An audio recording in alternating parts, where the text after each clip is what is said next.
မမောင်လုံးနဲ့အတူတူကစားခဲ့ကျွန်တော်တို့သိမလားမသိဘူးလားရှိုင်းသူရဆိုတာရှိတယ်ဗျာဆိုတော့ဘယ်လောက်ဆိုလဲဆိုတော့အကိုရဲ့ဟာရှိုင်းသူရကိုတောင်းတဲ့ပတ်စံမပေးလို့လားအခုလေဆိုတော့ဒါကဘာလဲဆိုကျွန်တော်တို့သေချာဝင်ကြည့်တော့ဗျာအဲ့မှာ second shot တွေကျွန်တော်ဝင်ကြည့်လိုက်တော့โอเคအားလုံးပဲမင်္ဂလာပါဖိုးရှိုးလေး YouTube channel ကနေကြိုဆိုပါရစေဆိုတော့ဒီနေ့အဖို့ကပြောပြခြင်းတဲ့ကိစ္စပေါ့နော်ဒီပြောပြခြင်းတဲ့ကိစ္စတခုကဘာလဲဆိုတော့မောင်မောင်လင်းကိုအားပေးတင်လားအားမပေးတင်ဘူးလားဆိုတာဆိုတော့အားပေးတင်လားအားမပေးတင်ဘူးလားလို့မေးလာလို့ဆိုရှင်ဖြေစရာကကျွန်တော်တို့တော်လန်ရေးအင်အားစုတွေတော်လန်ရေးလုံနေတဲ့လူတွေဆိုတော့တော်လန်ရေးလုံနေတဲ့လူတွေဆိုတာပြည်သူလွတ်မြောက်ဖို့ပြည်သူလူထုလွတ်မြောက်ဖို့မတရားနိုင်ကျင့်တာကိုမခံနိုင်လို့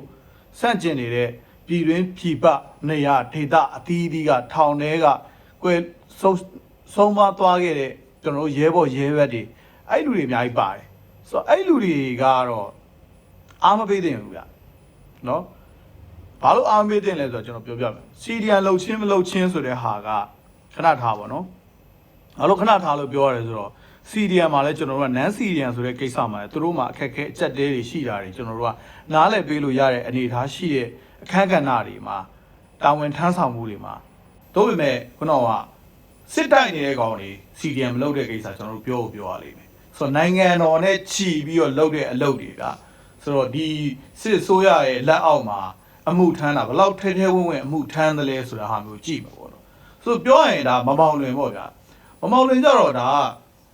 နိုင်ငံလက်ရွေးတဲ့အတင်းကိုအာဏာသိမ်းပြီးမှကန်တာ6ခါလား9ခါလားမရှိဘူးကျွန်တော်မြင်တာပေါ့နော်ဆိုတော့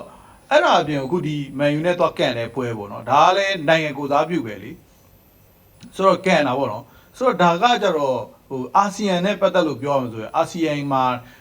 ဟိုဒီစကားစတရားဝင်မှုမရအောင်အားလုံးကကြိုးပမ်းနေကြတဲ့အချိန်ပေါ့ဗျာအဲ့လိုအားလုံးကြိုးပမ်းနေကြတဲ့အချိန်ကြီးမှာဒီကောင်ကဒီအာဆီယံကမြန်မာကိုစားပြုเนาะစစ်ကောင်စီကလက်အောက်ကနေပြီးတော့မှထွက်ပြီးတော့သွားကန်တယ်အကောင်ဗျာဆိုတော့မောင်မောင်လေးကိုကျွန်တော်အရင်တော့အသက်ကုန်အားပေးခဲ့တယ်ကျွန်တော်တို့เนาะမြန်မာအသင်းအားပေးတယ်ကျွန်တော်တို့အသက်ကုန်အားပေးတယ်ဒါပေမဲ့ကျွန်တော်တို့ပြန်ကြည့်ရမှာပါလဲဆိုတော့ဒီဘက်မှာဆက်လာသိမ်းပြီးတဲ့အချိန်မှာပါဝင်လာတဲ့ဘောလုံးသမားတွေအားကစားသမားတွေအများကြီးရှိတယ်ကျွန်တော်တို့တည်သွားတဲ့လူတွေအဲ့ဒါတွေစီးရင်ပြုစုပြီးကျွန်တော်လဲဒီဟာတွေကိုကျွန်တော်မှတ်တမ်းတင်ပြီးကျွန်တော်တို့ဒီဘောလုံးသမားတွေစီဒီယန်လှုပ်ရင်းနဲ့ဟိုစစ်တိုက်ရင်းနဲ့တည်ဆုံးသွားတယ်ကြာဆုံးသွားတဲ့ရဲဘော်ရဲဘက်တွေကိုလည်းကျွန်တော်စီးရင်ပြုစုရလိမ့်မယ်ဆိုတော့အဲ့ဒီလူတွေရှိတယ်ဗျာတစ်ဖက်မှာဒီကောင်ကဟိုကန်တယ်ဗျာဆိုတော့ဒီကောင်ကန်တော့ကျွန်တော်လစ်လူရှုထားလို့ရသေးတယ်တို့ပေမဲ့ဒီကောင်တော့နေထိုင်ချိမြောက်လို့မရဘူးဗျာမန်ယူကိုဂိုးသွင်းသွားတယ်ဆိုတော့မန်ယူကိုဂိုးသွင်းသွားတယ်ဆိုတာမဖြစ်နိုင်ဘူးဆိုတာမရှိဘူးဗျာမန်ယူကိုဂိုးသွင်းသွားဆိုတာဖြစ်ကောင်းဖြစ်ကိုဖြစ်နိုင်တယ်ဆိုတော့ဟုတ်တယ်မလားဟိုဒါကအသင်းကန်လို့ရှိရင်ဂိုးရတယ်ဆိုတာဖြစ်ကောင်းဖြစ်နိုင်တာပဲเนาะသူလဲ6နှစ်ဖက်ကိုလဲ6နှစ်ဖက်နေပဲဆိုပေမဲ့ဒါပေမဲ့ကွာတော့ဗျာစိတ်သက်တွေခံယူပုံရင်းတွေတော့ကွာတာပေါ့နော်ဆိုတော့အဲ့ဒါကပြောရမယ်ဆိုလို့ရှိရင်ဒီမောင်မောင်လင်ကတော့ကျွန်တော်တို့အားကိုအားမပေးသင့်ဘူးဆိုတော့နောက်တစ်ချက်ကမောင်မောင်လင်နဲ့ပတ်သက်ပြီးကျွန်တော်သိထားတဲ့ကိစ္စကဘာလဲဆိုတော့ဒီကောင်အကျင့်စာရိုက်တာပေါ့နော်ကျင့်စာရိုက်တာနဲ့ပတ်သက်လို့ယူရှင်လဲဒီသူ့အမျိုးသမီးပေါ်နိုင်ကျင့်တဲ့ကိစ္စနော်အဲ့ဒါမျိုးတွေတို့လောက်ထားတဲ့ဟာတွေအများရေးသားနေတာတွေ့ရပေါ့နော်ဆိုတော့ဒါတစ်ချက်ပေါ့ဒုတိယတစ်ချက်ကကျတော့ကျွန်တော်တို့ဟိုတစ်ခေါက်ကနော်မြန်မာပြည်မှာကန်တဲ့ကမ္ဘာ့ဖလားခြေစစ်ပွဲလားမသိဘူးနော်အဲ့မှာပရိသတ်ကဟိုလမ်းပြီးတော့နောက်ပြောင်ဆဲဆိုတဲ့ကိစ္စပေါ့ပရိသတ်ဆိုတော့ဘောလုံးပွဲမှာဘယ်ကောင်ဆိုဆဲတာပဲကျွန်တော်တို့လည်းဆဲတာပဲနော်မကြိုက်ကိုကစားသမားကိုလိုချင်တော့မဖြစ်ရင်တော့ဆဲတာပဲဒါကပရိသတ်ဆိုတာဆဲမှာပဲအဲ့တော့ဒါပေမဲ့ player ဆိုတာကမလုံးတင်မလုံးထိုက်တာတကောင်ဆဲတယ်ဗ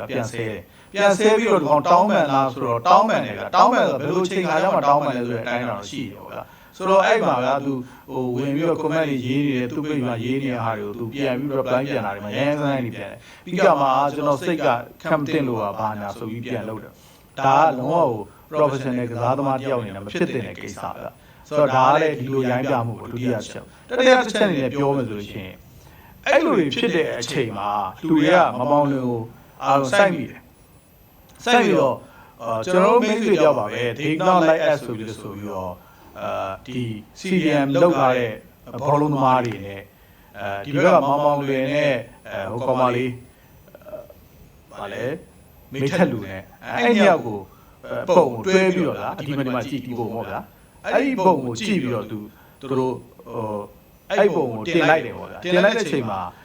ကျွန်တော်တို့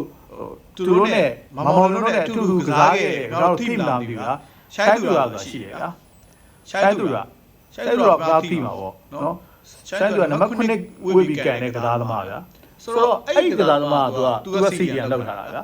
ဆိုတော့အဲ့ဒီကစားသမားသူ့ပုံနဲ့ပါတယ်ဆိုတော့အဲ့ဒီကစားသမားသူက Facebook မှာအဲ့ဒီပုံကိုယူပြီးတင်လိုက်တယ်မောင်မောင်လည်းအဲ့မှာ comment ဝင်မှန်းတယ်ဗျာသိလားအဲ့မှာတစ်ချက်ကိုကြည့်လိုက်ဆိုတော့ဘယ်လောက်ဆိုလဲဆိုတော့အကိုရဲ့ဟိုရှိုင်းသူတော့အကိုတောင်းတဲ့ပတ်စံမပေးလို့လားအခုလေ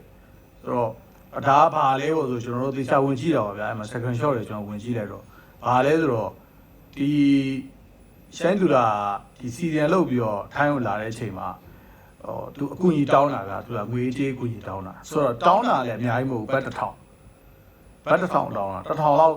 ကူကြီးတောင်းတာဆိုတော့ဒီမှာထိုင်းမှာကဘတ်1000ဆိုတာဘာမှတန်ဖိုးမရှိဘူးအများကြီးမရှိဘူးခင်ဗျာသိလားသူ့ရဲ့လာစာဆိုလို့ရှိရင်တောင်းတဲ့စီရတာက1000လောက်ကူကြီးလဲလို့ဘာမှဖြစ်မတော့ဒါပေမဲ့ဒီလိုကလက်ရွေးတင်ဘောလုံးသမားချင်းချင်းဗျာအကုန်လုံးအတူတူကန်လာခဲ့တဲ့ကောင်ချင်းချင်းမှာဗျာဟိုသူစီရလောက်တယ်ဒီလိုရောက်လာတယ်ဆိုတော့ဘောလုံးသမားချင်းမှာကအကူကြီးရမလားရလို့ရညာသူတောင်းကြည့်တာပေါ့ဆိုတော့ဒါဟိုဗျာဒီကောင်ကအောက်ခဲလန်ပြီးတော့ဒါအဲ့ဒီစကားပြောတာတွေက second shot တွေပန့်လာတာဗျာဆိုတော့ဘယ်လောက်ရုပ်ပေါက်လဲဆိုတော့ဒါပေမဲ့သူပေးခဲ့လားဆိုလည်းမပေးခဲ့ဘူးပြီးတော့မပေးတော့လေဟိုတယောက်ကလည်းအတင်းကန်ဟိုကြီးတောင်းရမှာမဟုတ်ဘူးလျှော်လိုက်ပါတယ်ဒါပေမဲ့အချိန်ကာလတစ်ခုမှာကိုယ်တန်ဖိုးထားပြီးတော့ဒီ day not like us ဆိုပြီးတော့เนาะဒီ CN ကစားသမားတွေကိုတန်ဖိုးထားပြီးတော့ဟိုရုပ်ပုံတွေတင်လာတာဒီဘက်တစ်ချမ်းမှာတော့မောင်မောင်လွယ်နဲ့မိထက်လူပါတာပေါ့ဗျာအားမပေးတင်ဘူးဆိုတော့ဒါကတော့ကျွန်တော်မြင်လာတော့သူ့မှာလောက်ပိုင်ခွင့်ရှိတယ်ဗျာသူတင်ပိုင်ခွင့်ရှိတယ်ဒါပေမဲ့ဒီကောင်ဘယ်လောက်အောက်တန်းကြလဲဆိုတော့အဲ့လိုပဲဗျာပတ်စံလေးဆောင်ချီးဘူးတဲ့ကိစ္စကိုပေါချဆုတ်တာဗျာဆိုတော့ဒါရုပ်ပေါက်တဲ့ကောင်ပါဗျာဆိုတော့ဒီကောင်ကိုတော့ကျွန်တော်တို့ကအားပေးဖို့တော့ကျွန်တော်တို့ဟိုလုံးဝမရှိဘူးအားလည်းအားမပေးသေးဘူးကျွန်တော်ရှင်းမှာအားပေးခဲ့တောက်လျှောက်အားပေးခဲ့ကျွန်တော်တို့ကဟိုကြောက်အာဆီယံအော်စတာအသင်းကဗျာဟိုမန်ယူလိုအသင်းမျိုးပေါ့ဗျာဒါပရီးမီးယားလိမှာဒါစုံတရားနာမည်ရှိတဲ့အသင်းနာမည်ကြီးတဲ့တမိုင်းဆင်လာတဲ့ကောင်းတဲ့အသင်းပေါ့ဒီအသင်းကိုဗျာဂိုးသွင်းသွားတယ်ဆိုကျွန်တော်တို့မြန်မာပြည်ကဆိုကျွန်တော်တို့ပျော်တာဟောဗျာဒီအာရှအရှေ့တောင်အာရှမှာကျွန်တော်တို့နှိမ်တာခံရနေမှာအားရပါပျော်လိုက်လို့ရတယ်ဗျာအားရပါလှုပ်လိုက်လို့ရတယ်သို့ပေမဲ့ဒီကောင်ကကျတော့ဟိုဒီလို CDM တွေကိုစော်ကားထားတယ်နော်ဟိုပြီးတော့စစ်ကောင်စီရဲ့လက်အောက်ခံကနေပြီးမှသူဒီလက်ရွေးစင်တဲ့မှာအချိန်မောင်းမနေသူကန်ထားတယ်ဒါတွေ CDM လောက်တဲ့လူတွေကိုမှဟိုအားမနာဗျာဆိုတော့အဲ့လိုလောက်ထားတဲ့ကောင်တော့ကျွန်တော်တို့ကလုံးဝအားမပေးသင့်ဘူးအားမပေးပါနဲ့ဒါပေမဲ့ CDM ဆိုရဲ non CDM ဆိုရဲဟာမှာလဲကျွန်တော်တို့စဉ်းစားစရာတွေနားလည်ပေးနိုင်တာတွေနားလည်ပေးလို့ရတဲ့အချက်တွေအများကြီးရှိပါတယ်เนาะမတက်တာလို့လုပ်ငန်းခွင်ဝင်နေရတယ်ဆိုလို့ရှိရင်ကျွန်တော်တို့မပြောလို့ပါဘူးเนาะအခြေအနေရကိုယ့်ရဲ့ထမင်းတစ်လုံးရဘလို့မှအဆင်မပြေတော့လို့ဝင်ရတာချိန်ချောက်မှုရပတ်ဝန်းကျင်မှာနေရထိုင်ရတာအဆင်မပြေလို့ဒါမျိုးမလို့ပြန်ပြီးတော့လုပ်ငန်းခွင်ပြန်ဝင်ရတဲ့လူတွေနန်းစီတွေကနေအဲ့လိုလူတွေရဲ့အနေအထားတွေကိုကျွန်တော်တို့နားလဲတယ်သို့ပင်မဲ့ဒီကောင်လို့မောင်မောင်လင်းလို့ကောင်မျိုးကဘက်ကိုတောင်းကနန်းချီအောင်ရနေတဲ့နေရာချင်းမဲ့လို့နေရာမှာလည်းနေတယ်နော်လန်ဖွန်ဝါရီယာဆိုတာလည်းဒါထိုင်းလီရဲ့အသင်းပဲเนาะထိုင်းလီဘူးလီဝမ်ရဲ့အသင်းပဲအခုဆိုလို့ရှိရင်တို့ရီဘိုကတ်လာမသိဘူးเนาะဘူရီရန်နဲ့တို့ final ကန်ရမှာဒီလိုအသင်းမျိုးမှာနေတဲ့ကောင်ကဗျာဘာလို့ CDM မလုပ်ရဲရမှာလဲဘာလို့မစွန့်လို့ရဲရမှာလဲဒါကြီးကိုမစွန့်လို့ဖဲနဲ့ဒီလိုလုပ်နေတဲ့ကောင်တော့ကျွန်တော်တို့ကလုံးဝအာမပေးသင့်ဘူးဒါကတော့ဒါကျွန်တော်အမြင်ကိုတင်ပြပေးတာဖြစ်ပါတယ်အားလုံးလည်းအဆင်ပြေချောင်းပွေကြပါစေအိမ်ပြန်နိုင်ကြပါစေကျွန်တော်တို့အောင်ပွဲအဆက်ခံနိုင်ကြပါစေလို့ဆုမွန်အောင်တောင်းပေးရပါတယ်ဘိုးဆိုလေး YouTube channel ကိုစောင့်မျှော်ကြည့်ရှုအားပေးကြပါအောင်ဗျာကျေးဇူးများတင်ပါတယ်